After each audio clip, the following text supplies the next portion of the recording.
ಕರ್ನಾಟಕ ರೈತ ಸಂಘದ ಧ್ವನಿ 10 ಗಂಟೆ ನಿರಂತರ ವಿದ್ಯುತ್ಗೆ ಹೆಸ್ಕಾಂಗೆ ಮನವಿ.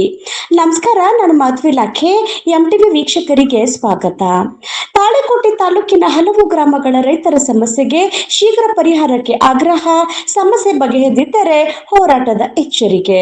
ತಾಳಿಕೋಟೆ ತಾಲೂಕಿನ ಬೊಮ್ಮನಹಳ್ಳಿ, ಗುಡ್ನಾಳ್, ಬಳವಾಡ್, ಪತ್ತೆಪುರ, ಹೊಸಳ್ಳಿ ಹಾಗೂ ತುಂಬಿಗಿ ಗ್ರಾಮಗಳ ರೈತರಿಗೆ ಸಮರ್ಪಕ ವಿದ್ಯುತ್ ಸರಬರಾಜು ಕಲ್ಪಿಸುವಂತೆ ಆಗ್ರಹಿಸಿ ಅಖಂಡ ಕರ್ನಾಟಕ ರೈತ ಸಂಘ ತಾಳಿಕೋಟೆ ತಾಲೂಕು ಘಟಕದ ವತಿಯಿಂದ ಹೆಸ್ಕಾಂ ಸಹಾಯಕ ಅಭಿಯಂತರ ಶಿವನಗೌಡ ಪಾಟೀಲ್ ಅವರಿಗೆ ಮನವಿ ಸಲ್ಲಿಸಲಾಯಿತು. ರೈತರ ಕೃಷಿ ಪಂಪ್ ಸೈಟ್ಗಳಿಗೆ ಹಗಲು ಹೊತ್ತಿನಲ್ಲಿ ದಿನಕ್ಕೆ ಕನಿಷ್ಠ 10 ಗಂಟೆಗಳ ಕಾಲ ನಿರಂತರ ವಿದ್ಯುತ್ ಪೂರೈಕೆ ಮಾಡಬೇಕೆಂದು ಸಂಘದ ಪದಾಧಿಕಾರಿಗಳು ಒತ್ತಾಯಿಸಿದರು.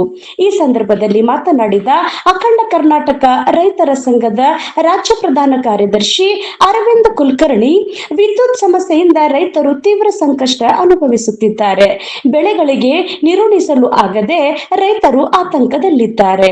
ಸಂಬಂಧಿಸಿದ ಅಧಿಕಾರಿಗಳು ತಕ್ಷಣ ಕ್ರಮ ಕೈಗೊಂಡು ಸಮಸ್ಯೆ ಪರಿಹರಿಸಬೇಕು. ಇಲ್ಲವಾದರೆ ಸಂಘದ ವತಿಯಿಂದ ಉಗ್ರ ಹೋರಾಟ ನಡೆಸಲಾಗುವುದು ಎಂದು ಎಚ್ಚರಿಸಿದರು. ಮನವಿ ಸಲ್ಲಿಕೆ ವೇಳೆ ತಾಲೂಕಾ ಘಟಕದ ಅಧ್ಯಕ್ಷ ಬಾಳಪ್ಪ ಗೌಡ ಲಿಂಗದಳ್ಳಿ, ಉಪಾಧ್ಯಕ್ಷ ರಾಮನಗೌಡ ಹಾದಿಮನಿ ಸೇರಿದಂತೆ ಬಸವರಾಜ್ ಮಸರ್ಕಲ್, ಶರಣಪ್ಪ ಕಲಬುರ್ಗಿ, ಭೀಮಣ್ಣ ಕಲ್ಲದೇವನಹಳ್ಳಿ, ನಿಂಗಪ್ಪ ಕಲಬುರ್ಗಿ, ಜಗದೀಶ್ ದೇಸಾಯಿ, ಶಿವಪುತ್ರಪ್ಪ ಕಟ್ಟಿಮನಿ, ಪರಶುರಾಮ್ ದೋರನಹಳ್ಳಿ, ಸಂಗನಗೌಡ ಕೋಳೂರ್, ಶರಣಬಸಪ್ಪ ಚಿಂಚೋಳಿ, ನಿಂಗಪ್ಪ ರಕ್ಕಸ್ಗಿ, ಗುರುರಾಜ್ ಕಲಬುರ್ಗಿ ಹಾಗೂ ಇತರ ಪದಾಧಿಕಾರಿಗಳು ಉಪಸ್ಥಿತರಿದ್ದರು. ವರದಿ ಶ್ರೀಶೈಲ್ ಸಚಿನ, ಎಂಟಿವಿ ನ್ಯೂಸ್ ಕನ್ನಡ. ನಮ್ಮ ನಡೆ ನ್ಯಾಯದ ಕಡೆ. ನಿರಂತರ ಸುದ್ದಿ ಮತ್ತು ಜಾಹೀರಾತುಗಳಿಗಾಗಿ ಎಂಟಿವಿ ಕನ್ನಡ ನ್ಯೂಸ್ ಅನ್ನು ಸಬ್ಸ್ಕ್ರೈಬ್ ಮಾಡಿ. ಧನ್ಯವಾದಗಳು. ರೈತರ ಹೋರಾಟಕ್ಕೆ ಬೇಕೇ ಬೇಕು, ಬೇಕೇ ಬೇಕು. ರೈತರ ಕೃಷಿ ಪಂಪ್ ಸೆಟ್ಗಳಿಗೆ ಗುಣಮಟ್ಟದ ವಿದ್ಯುತ್ ಸರಬರಾಜು ಮಾಡಲೇಬೇಕು. ಗುಣಮಟ್ಟದ ವಿದ್ಯುತ್ ಅನ್ನು ಸರಬರಾಜು ಮಾಡಲೇಬೇಕು. ಬೇಕೇ ಬೇಕು, ಬೇಕೇ ಬೇಕು.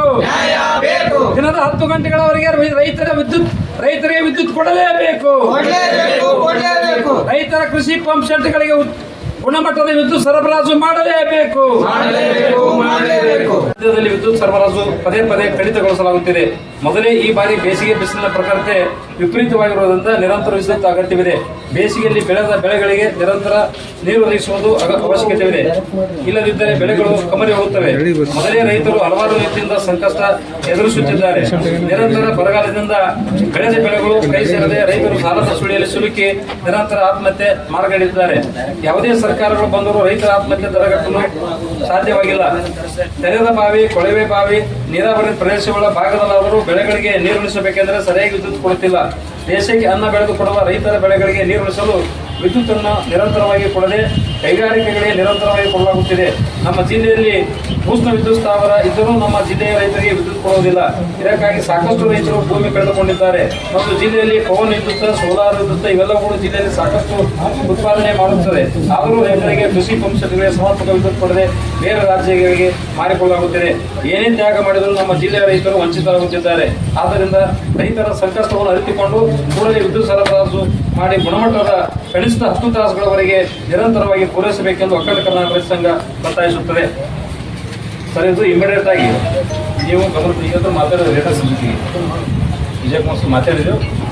ಅವ್ರ ಗಮನಕ್ಕೆ ತಂದು ಇವತ್ತು ಸಾಯಂಕಾಲದಿಂದ ಅದನ್ನು ಏನು ಸಮಸ್ಯೆ ಅದ ಸರಿಪಡಿಸಿ ವಿದ್ಯುತ್ ಕೊಡುವಂಥದ್ದು ಕನಿಷ್ಠ 7 ರಿಂದ 10 ತಾಸು ನಾವು ಕೇಳಿದೆವು. ಅದೇ ಕೊಡೋದು 7 ತಾಸರೇ ನಿರಂತರವಾಗಿ ಕೊಡಬೇಕು, ಮಧ್ಯದಲ್ಲಿ ಕಡಿತಗೊಳಿಸಂಗಿಲ್ಲ. ಅದರಿಂದ ಇದು ಪ್ರಾಬ್ಲಮ್ ಇದಾಗಿದೆ. ಮತ್ತು ಇನ್ನೊಂದು ಓವರ್ಲೋಡ್ ಸಿಸ್ಟಮ್ ಅದರ ಲೈನ್ ಓವರ್ಲೋಡ್ ಆದ ಸಂಬಂಧ ಕೊಣ್ಣೂರು ಭಾಗಕ್ಕೂ ಇದೇ ಲೈನೇ ಕನೆಕ್ಟ್ ಮಾಡಿದ್ದಾರೆ.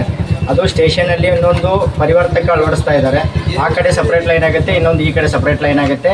ಮುಂದಿನ ದಿನಗಳಲ್ಲಿ ಇದು ಏನೀಗ ವಿದ್ಯುತ್ ಕಡಿತ ಆಗ್ತಾ ಇದೆಯಲ್ಲ, ಅದು ಯಾವುದು ಪ್ರಾಬ್ಲಮ್ ಬರಲ್ಲ ಮಾಡ್ತೀವಿ. ಮುಂದಿನ ದಿನ ಭಾಳ ಈಗ ಲೈನ್ ಫಾಲ್ಟ್ಗಳನ್ನು ಈಗ ರೆಡಿ ಪಡಿಸ್ತಾರೆ ಸರ್. ಊರಿನ ಲೈನ್ ಫಾಲ್ಟ್ ಅಂದ್ರೆ ಎಲ್ಲ ಹೊಲಗಳಿಗೆ ಹೋಗಿರ್ತಾವೆ ಸರ್. ಎಣಿಸಿ ನೋಡಿದ್ರೆ ಒಂದು 10 ಭಾಳ 20 ಇಲ್ಲ ಏನಾಗಿರ್ತದೆ. ಈಗ ನಮ್ಮ ಲೈನ್ ಅಧ್ಯಕ್ಷರು ಇರೋದೇ IP ಲೈನ್ ಒಂದು ಭಾಳ 20-25 ತೋಟ ಬಿಟ್ಟು ಮತ್ತೆ ಯಾವ ತೋಟನೇ ಇಲ್ಲ ಸರ್. ಈಗ ಹೊಲ್ದಾಗ ಹೋಗಿರ್ತಾವ್ರಿ ಅವ್ರು. ಈಗ ಊರಿಗೆ 4-5 ಸರ್ 4-5 ಬಿಟ್ರೆ 5 ಬಿಟ್ರೆ ಓರಿ ಜಾಸ್ತಿ ಇಲ್ಲ ಇಲ್ರಿ ಅಲ್ಲಿ ಹೊಲ್ದಾಗ ಹೋಗಿರ್ತಾವ್ರಿ. ಊರಿಂದ ಏನಿರ್ತದ ಒಂದು ಊರಿಗೆ ಅಲ್ಲೇ ಮೇನ್ ರೋಡ್ನಾಗ ಬಂದಿರ್ತದ, ಯಾಕೆ ಟಿ ಸಿ ಕನೆಕ್ಟ್ ಆಗಿರ್ತದ, ಏನು ಮರಗಳು ಏನೂ ಇರಲ್ಲ. ಈ ಹೊಲ್ದಾಗ ಹೋಗಿರ್ತದಲ್ಲ ಅದು ನೋಡಕ್ಕೂ ಲೇಟ್ ಆಗುತ್ತೆ. ಈಗ ರೋಡ್ನಾಗ ಇರ್ತದೆ, ನಿರಂತರ ಜ್ಯೋತಿ ಏನಿರ್ತದೆ ರೋಡ್ನಾಗ ಇರ್ತದೆ, ಕಾಣ್ತದೆ ಹೋಗುದು. ಇದು IP ಲೈನ್ಗಳು ಹೊಲ ಅಡ್ಡಾಡಬೇಕು. ಲೈನ್ ಫಾಲ್ಟ್ ಬಂದ್ರೆ ಡಿಲೇ ಯಾಕಾಗುತ್ತೆ ಅನ್ನೋದು ಅದೇ. ಎಲ್ಲ ಕಟ್ ಪಾಯಿಂಟ್ ಇರ್ತಾವೆ, ಜಿಯೋಸ್ ಇರ್ತಾವೆಲ್ಲ ಓಪನ್ ಮಾಡಿ ನೋಡಕ್ಕೆ ಸ್ವಲ್ಪ ಟೈಮ್ ಹಿಡಿತದೆ. ಅದಕ್ಕೆ ಯಾವ ಒಂದು 6-12 ಕಿಲೋಮೀಟರ್ ಒಂದು ಜೀವ ಸಿಗುತ್ತೆ. ಒಂದು ಜೀವ ಸಿಗ್ತದೆ. ನೀವು ಸರ್ ಬೊಮ್ಮಳ್ಳಿ ಗುತ್ತಾಳ ಮಾಡಕ್ಕೆ ದಿವಸ ಒಂದು 3 ಜೀವ ಸಿಗಬೇಕು. ಇಬ್ರು 3 ಅವರ್ ಮೇಂಟೈನ್ ಮಾಡೋಕ್ಕಾಗಲ್ಲ. ಅಲ್ಲ 3 ಅವರ್ ಮುಂದಿನ ಸೈಡ್ ಫಾಲ್ಟ್ ಬಂದ್ರೆ ಆ ಕಡೆ ಬಂದ್ರೆ ನಿಮಗೆ ಕರೆಕ್ಟ್ ಹೋಗ್ತಾವ. ಲೈನ್ ಹೆಂಗಿರ್ತದೆ, ಸ್ಟೇಷನ್ಯಾಗ ಬ್ರೇಕರ್ ಒಂದೇ ಇರ್ತದ. ಎಷ್ಟು ಹಳ್ಳಿಗೆ ಹೋಗಿರ್ತದ, ಎಲ್ಲೇ ಯಾವುದೇ ಒಂದು ಹಳ್ಳಿಯಾಗ ಮೂಲೆಯಾಗಾದ್ರೂ ಒಂದು ಏನೋ ಆದ್ರೂ ಸ್ಟೇಷನ್ಯಾಗ ಆಫ್ ಆಗುತ್ತೆ, ಎಲ್ಲರಿಗೂ ಕರೆಂಟ್ ಆಫ್ ಆಗುತ್ತೆ. ಆ ಥರ ಸಿಸ್ಟಮ್ ಅದ.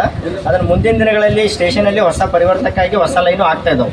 ಆ ಕಡೆ ಭಾಗಕ್ಕೆ ಆ ಕಡೆ ಹೋಗುತ್ತೆ. ನಿಮ್ಮೂರು ಏನೇ 4-5 ಹಳ್ಳಿ ಬರುತ್ತೆ, ಗುತ್ತಾಳ, ಬಾಡ್ಯಾಳ, ತುಗ್ಗಿಗೆ, ಹೊಸಳ್ಳಿ ಏನು ಬರುತ್ತೆ, ಈ ಲೈನಿಗೆ ಮಾತ್ರ ಆಗುತ್ತೆ. ಬಟ್ ಓವರ್ಲೋಡ್ ಇರೋದ್ರಿಂದ ಆ ಕಡೆ ಕರೆಕ್ಟ್ ಮಾಡಿದ್ದಾರೆ ಈಗ. ಹಾಗಾಗಿ ತೊಂದರೆ ಆಗಿದೆ. ಬಟ್ ಅದು ಅವ್ರಿಗೂ ಕರೆಂಟ್ ಕೊಡ್ಬೇಕು, ಎಲ್ಲರಿಗೂ ಕೊಡ್ಬೇಕು. ಇದ್ದಿದ್ರಲ್ಲೇ ಇದು ಮಾಡ್ತಾ ಇದೀವಿ ನಾವು. ಇನ್ನು 1 ತಿಂಗಳು ಇದರಲ್ಲಿ ಅದು ಕೆಲಸ ಕಂಪ್ಲೀಟ್ ಆಗುತ್ತೆ ಸರ್. ಕಡೆಗೆ ಒಂದು ದಿವಸ ಅಲ್ಲಿ ಗುಲ್ಯಾಳ ಹಚ್ಚಿರ್ತೀವಿ, ಅಲ್ಲಿ ಹೋಗಿ ಕರೆಂಟ್ ಬರಲ್ಲ, ಅವ್ನು ಕುಂದಿರ್ತಾನೆ, ಅದು ಪೇಮೆಂಟ್ ಕೊಡೋಲ್ಲ. ಅಲ್ಲ ಅದೇ ಸರ್, ಈಗ ಎಲ್ಲರಿಗೂ ಕೊಡಬೇಕಿದೆ. ಹೆಂಗಿದೆ ಅಂತಂದ್ರೆ ಲೈನ್ ಫಾಲ್ಟ್ ಅಟೆಂಡ್ ಮಾಡಿ ಎಲ್ಲರಿಗೂ ಕೊಡಬೇಕಾಗಿರ್ತದೆ. ಈಗ 2 ಕಡೆ ಕನೆಕ್ಟ್ ಆಗಿರೋದ್ರ ಪ್ರಾಬ್ಲಮ್ ಆಗ್ಯದ. ಮತ್ತು ಈ ಮಳೆಗಾಳಿಯಿಂದನೂ ಸ್ವಲ್ಪ ಪ್ರಾಬ್ಲಮ್ ಆಗ್ಯದ.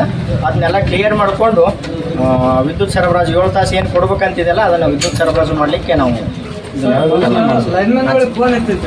ಆಯ್ತು ಸರ್.